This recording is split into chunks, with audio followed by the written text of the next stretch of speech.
Corona মহামারীর সময় কাল থেকে বাঁকুড়ায় ছাতনা রেল স্টেশনের স্টপেজ বন্ধ। তাই স্টেশনের স্টপেজের দাবিতে স্মারকলিপি পেশ করলো সেখানকার অধিবাসীরা। তবে করোনা মহামারী কাল কাটিয়ে জনজীবন ছন্দে ফিরলেও বাঁকুড়া ও পুরুলিয়ার জনপ্রিয় রূপসী বাংলা ও আরণ্যক এক্সপ্রেস ট্রেন ছাতনা স্টপেজ থেকে বিরত থাকে। তাই ছাতনা রেল স্টেশনে পুনরায় রূপসী বাংলা ও আরণ্যক এক্সপ্রেসকে স্টপেজ দিতে হবে, এই দাবিতে ডেপুটেশন দেওয়া হলো ছাতনা স্টেশন মাস্টারের কাছে।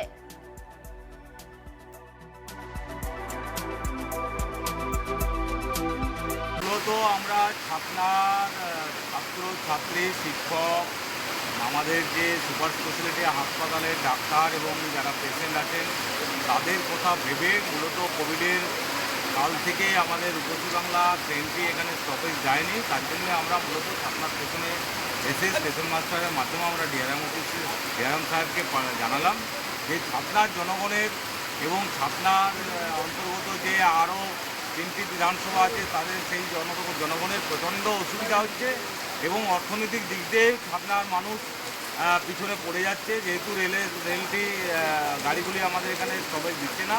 তার জন্যে আমরা চিন্তাভাবনা করে আজকে আমরা জানালাম। মূলত এখানে সরকারের কোনো দোষ নেই, মূলত এখানে যারা কর্মচারী আছে, যারা কর্তৃপক্ষ আছে, তারা আমাদের সরকারকে ভুল বুঝিয়ে এগুলি করছে। সেই কর্তৃপক্ষের দৃষ্টি আকর্ষণ করার জন্যেই মূলত আজকে আমরা ছাতনাবাসী হিসাবে আমরা এখানে এসেছিলাম এবং ছাতনা স্টেশন মাস্টারের মাধ্যমে আমরা ডিআরএম সাহেবকে আমরা একটি চিঠি দিলাম। পরবর্তী ক্ষেত্রে আমরা গার্ডেনরিতেও যাব, সেখানে জিএম সাহেবের সাথেও দেখা করব এবং যাতে করে রূপসী বাংলা এবং আরণ্যক এই ট্রেন দুটি এখানে স্টপেজ দেয়। একটা আবেদন ছাতনার মানুষের কাছে করেছিলাম। আবেদনের বিষয়বস্তু আপনারা জানেন, করোনা সময়কাল থেকেই রূপসী বাংলা এক্সপ্রেস, সেই রূপসী বাংলা এক্সপ্রেস আজও বন্ধ আছে এবং ছাতনা এমন একটি স্টেশন যে স্টেশনটির গুরুত্ব অপরিহার্য।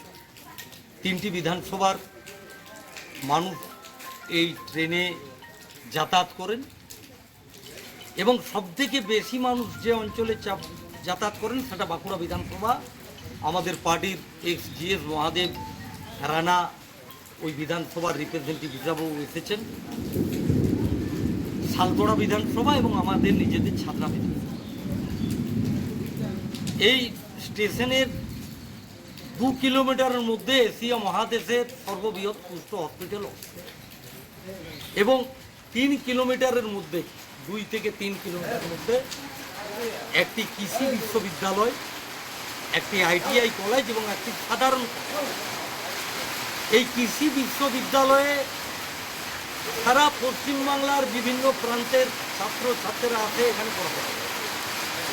আইটিআই কলেজেরও অবস্থা তাই, বিভিন্ন প্রান্তের বিভিন্ন জেলার এখানে আইটিআই কলেজে ছাত্রছাত্রীরা পড়ে। আর আপনারা জানেন শুশুনিয়া পাহাড় আমাদের স্বপ্নের পাহাড়। এই পাহাড়ে বিভিন্ন ছাত্রছাত্রী পাহাড় ওঠানামার যে ট্রেনিং দেওয়া হয় সেটাও ওখানে একটা শিক্ষামূলক কাজ হয়। আর শুশুনিয়া সিড ফার্ম, সেই সিড ফার্ম আপনার বিশ্বের সবথেকে বড় সিড ফার্ম। এখানে উন্নত প্রজাতির চাষের জন্য শিক্ষা দেওয়া হয় এবং বীজ উৎপাদন ছোট। এই বিষয়গুলো যাতে ট্রেনটা আবার চালু হয় এবং ছাত্রছাত্রীদের সুবিধা হয়, শিক্ষকদের অধ্যাপকদের সুবিধা হয়।